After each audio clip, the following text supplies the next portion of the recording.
출애굽기 21장 18절에서 27절까지의 말씀을 제가 봉독해 드리도록 하겠습니다.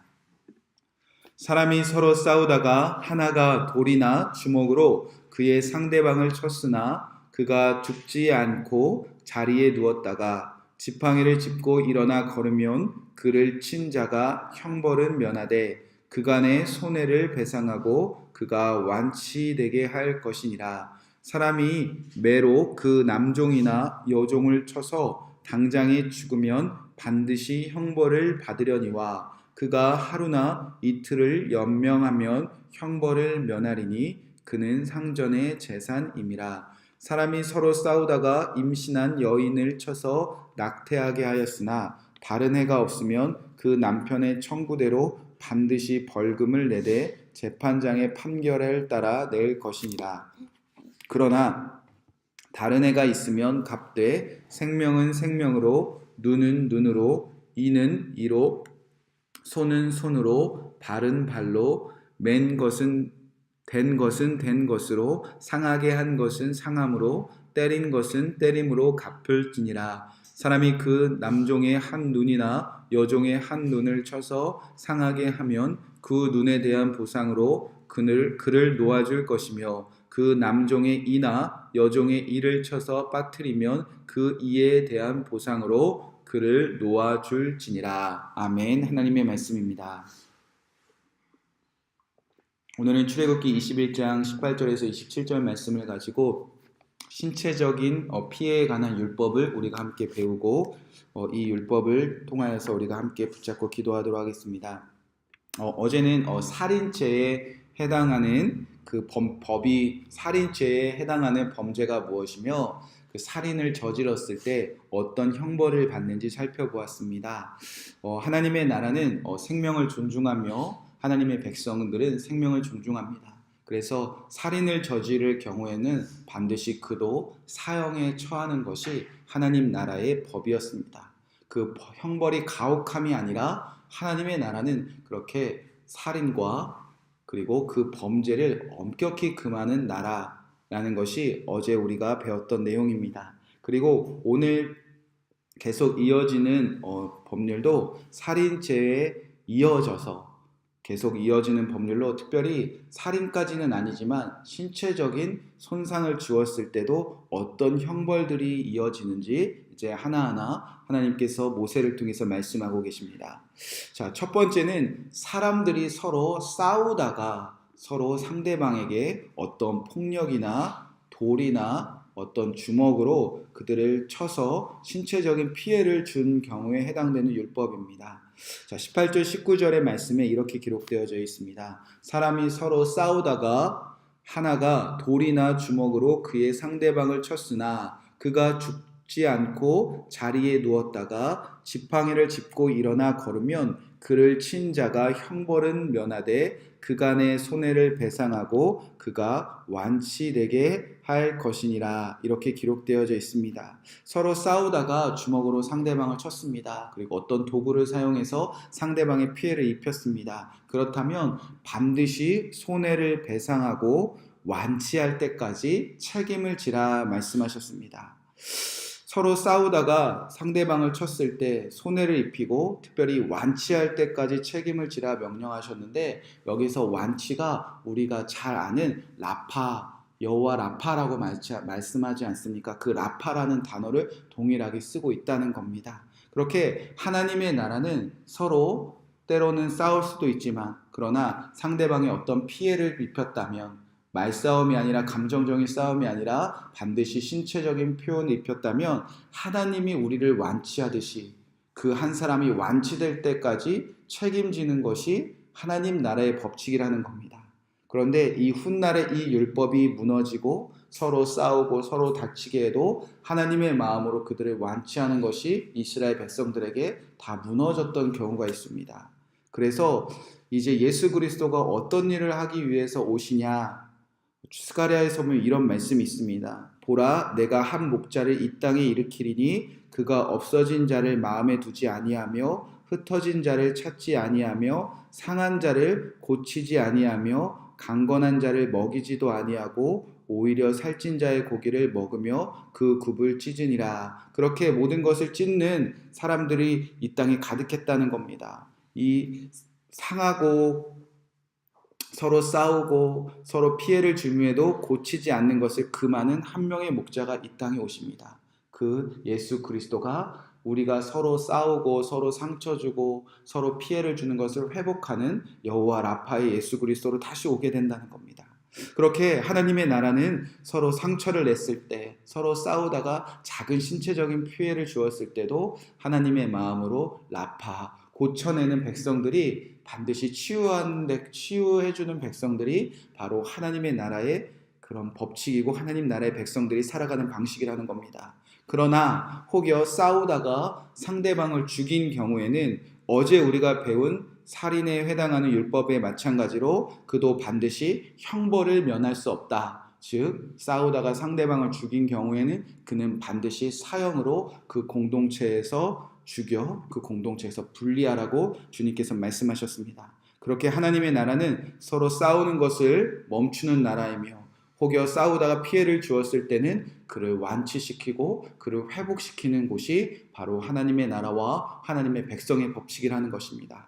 자, 두 번째는 주인이 종을 때려서 신체적인 피해를 입힌 경우에 관한 율법입니다. 20절, 21절 말씀에 이렇게 기록되어져 있습니다. 사람이 매로 그 남종이나 여종을 쳐서 당장에 죽으면 반드시 형벌을 받으려니와 그가 하루나 이틀을 연명하면 형벌을 면하리니 그는 상전의 재산임이라. 그 당시에 모든 주변의 나라는요, 종은 주인의 사유 재산이므로 얼마든지 학대하고 때리고 피해를 주고 때로는 주인이 종을 죽여도 어떠한 큰 책임을 묻지 않던 시대였습니다. 그래서 그 당시에 발견되는 함무라비 법전이나 고대 근동의 법전들을 살펴보아도 그 당시에 주인이 종의 어떤 신체적인 피해를 입혔을 때에 대한 법률은 없거나 서로 평등하지 않은 자리에서 법이 적용되었던 것이 그 당시의 모든 나라들이 살아가는 방식이었습니다. 그러나 하나님의 나라는, 하나님의 백성들은 이 세상이 어떠하든 이 세상이 당연히 생각하는 그런 악한 자리들과 악한 법과는 전혀 구별된 법을 하나님께서는 이미 선포하셨다는 겁니다. 고대 근동의 법정들이나 주변 나라에서 살펴볼 수 없는 주인과 종의 관계도 하나님께서는 평등하게 보호하시는 나라가 바로 하나님의 나라였다는 겁니다. 주인이라 할지라도 종을 폭행하거나 종을 죽이는 경우에도 반드시 형벌을 멸하지 못했습니다. 특별히 주인이 종을 폭행하여도 종이 그 자리에서 죽는 경우에는 반드시 형벌을 받는다. 주인이라 할지라도 그를 사형에 처하라 주님께서는 말씀하셨다는 겁니다. 그러나 오늘 말씀에 보면은 하루나 이틀을 연명할 경우에는, 이는 어떤 뜻이냐면 살인을 의도했던 것이 아니라, 고의적인 살인이 아니라 실수로 그를 죽였을 경우에는 사형의 형벌만은 면하게 한다라는 뜻이라는 겁니다. 우리가 어제 고의적인 살인이 아닐 때는 도피하거나 형벌을 면할 수 있는 그런 자리를 주었듯이, 주인이 종을 때렸으나 살인의 의도가 없는 경우에는 사형의 형벌만은 면해주라는 겁니다. 자, 그렇다고 모든 형벌을 면하는 것이 아니라 주인이 종에게 신체적인 피해를 주었을 때는 어떻게 하는가? 26절, 27절 말씀에 이렇게 기록되어져 있습니다. 사람이 그 남종의 한 눈이나 여종의 한 눈을 쳐서 상하게 하면 그 눈에 대한 보상으로 그를 놓아줄 것이며, 그 남종이나 여종이 이를 쳐서 빠뜨리면 그 이에 대한 보상으로 그를 놓아줄지니라. 우리는 당연하다고 생각하지만 그 당시에는 말도 안 되는 획기적인 법이었다는 겁니다. 주인이 종으로 폭행하여 신체적인 피해를 주는 것 당연한 일이었습니다. 종에게는 인권이 없었습니다. 그냥 노예였습니다. 그러나 하나님의 나라는 이제 그들의 삶의 형편이나 그들의 기업이 달라서 히브리 민족이 종이 되는 경우도 있었고, 이방 사람들이 종이 되었을 때 그들을 보호하고 그들에게 자유를 주어서 그들이 이 세상에 온전히 살아갈 수 있도록 보호하는 종과 노예의 개념이었기 때문에 이 주인이 종을 함부로 대할 수 없었다는 겁니다. 그러나 때로는 주인이 종을 쳐서 피해를 입혔을 경우에는 그를 자유롭게 얼마든지 놓아주어야 된다, 자유를 주어야 된다는 겁니다. 본문에는 눈과 이만 등장하는데 유대인들이나 랍비들이 있는 그 책들이나 법전을 읽어보면 손이나 발이나 귀와 코 그리고 눈에 보이지 않는 모든 장기들이 포함되어져 있습니다. 그러니까 모든 신체적인 피해를 주었을 때 주인은 종을 자유롭게 놓아줘야 되는 법률이 그 당시에 정해져 있었다는 겁니다. 그렇게 하나님의 나라의 법은 주인이 자기 종을 소유하고 함부로 학대하거나 폭행하는 것을 또 살인하는 것을 엄격히 금하고 있었다는 겁니다. 그러니까 이때부터 하나님의 나라는 법 앞에서 평등을 말하고 계신다는 겁니다. 그렇게 하나님의 나라는 법 앞에서 모든 사람들이 평등한 것이 하나님의 나라, 하나님의 백성들이 살아가는 법칙입니다. 그 다음에 등장하는 법은 서로 싸우다가 본의 아니게 주위 사람들에게 피해를 주었던 경우를 말합니다.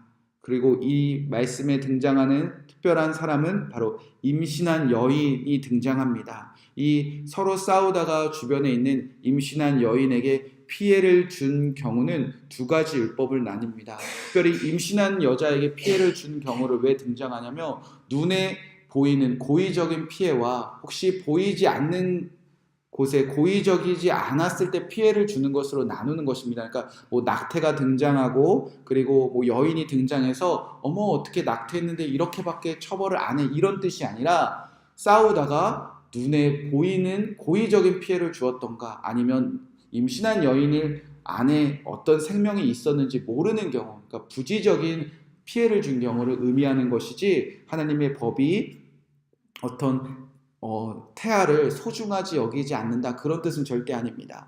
자, 22절에 보면 사람이 서로 싸우다가 임신한 여인을 쳐서 낙태하게 하였으나 다른 해가 없으면 그 남편의 청구대로 반드시 벌금은 내되 재판장의 판결을 따라 낼 것이다. 싸울 때 눈에 보이는 것이 있겠습니까? 그런데 싸우다가 옆에 여인이 지나가는데 임신을 한 경우입니다. 그런데 싸우다가 그 여인이 임신한 것을 모르고 어떤 피해를 준 경우를 말합니다. 그러니까 고의적인 피해가 아닙니다. 그럴 경우에는 어떻게 하는가? 남편이 원하는 대로 다 보상해 주어야 된다는 겁니다. 그러나 만일 여자가 다쳤다면 상황은 전혀 달라집니다. 이 피해는요, 고의적인 피해나 어떤 의도를 가지고 피해를 준 경우를 말합니다. 그때는 우리가 잘 아는 눈에는 니, 이에는 이의 법률이 적용됩니다. 23절, 24절, 25절 말씀입니다. 그러나 다른 애가 있으면 값되 생명은 생명으로 눈은 눈으로 이는 이로 손은 손으로 발은 발로 된 것은 된 것으로 상하게 한 것은 상함으로 때린 것은 때림으로 갚을지어다. 싸움으로 인하여 여인에게 피해를 준 경우에 고의적인 피해를 준 경우에는 반드시 그 대가를 치르게 되어져 있었습니다. 자, 그렇게 하나님의 나라는 살인을 금하고 있습니다. 두 번째는 싸움을 금하고 있습니다. 그리고 하나님이 창조하신 그 사람에게 어떠한 신체적인 피해나 폭행을 엄격하게 금하고 계십니다. 그 법은 모든 사람에게 평등했습니다. 주변의 모든 나라들은 인권이 무시되고 사람을 무시하고 생명을 소홀하게 생각하고 생명마저 자기의 소유로 삼아 마음껏 학대하고 폭행하고 죽여도 전혀 아무런 형벌을 받지 않던 그 죄악이 가득한 애굽과 가나안 족속과 모든 세상 가운데 하나님께서는 살인과 싸움과 폭행을 금하고 혹여 싸울지라도 그 사람을 나파 치료하고 완치시킬 때까지 그를 돌보며 혹여라도 내가 피해를 준 경우에는 마음껏 그 사람의 마음이 완치될 때까지 보상하며 그 사람이 혹여라도 자유를 원한다면 그를 풀어주고 자유하게 하는 것이 하나님 나라의 법칙이었다는 겁니다. 그렇게 죄악이 가득한 나라에 죄악이 가득한 그 세상 가운데 이렇게 구별된 법으로 살아갈 때 하나님의 나라가 그 땅 가운데 세워지며 전혀 다른 그 사람들의 모습을 바라보며 열방이 주께 돌아오고 억압된 자, 피해본 자, 치유함이 필요한 자, 종으로 살아가는 자, 갇힌 자, 상처가 많음에도 치유받지 못한 자, 마음이 상한 자들이 주님의 나라로 돌아오게 되어진다는 것입니다. 이 법이 우리의 마음에 새겨져서 여러분에게 적용되시기를 주님의 이름으로 간절히 축복의 말씀을 드립니다. 혹여 우리 가정 안에 싸움이 있습니까? 부부 간에 혹여 다툼이 있습니까? 가정 안에 폭력이 있습니까? 이 하나님의 법이 세워지게 하여 주시옵소서. 자녀들 안에 싸움이 있으니까, 다침이 있으니까 주여 이 법이 세워지게 하여 주시옵소서. 우리 자녀들이 살아가는 학교와 우리 나라 가운데 폭행이 있습니까? 싸움이 있습니까? 그래서 상처받은 영혼들이 있습니까? 그런데 가정 안에, 학교 안에, 교회 안에, 나라 안에, 열방 안에 서로 치유하며, 서로 돌보며, 서로 보상하며, 서로 상처받고, 서로 폭행당하고, 서로 고치심 받지 못해서 억눌리고 갇힌 자들이 돌아갈 그 하나님 나라가, 그런 하나님의 백성들이 우리 주변에 있습니까? 이 말씀이 우리 안에 새겨져서 하나님의 나라와 하나님의 백성들로 여러분이 살아가셔서 어떠한 경우에도 싸움을 멈추고 어떠한 경우에 혹여 상처를 주었을 때 그를 치유하는 마음으로 살아가며 보상하고 그를 자유롭게 하는 저와 여러분 되게 하셔서 하나님의 나라가 회복되기를 우리가 함께 기도하도록 하겠습니다.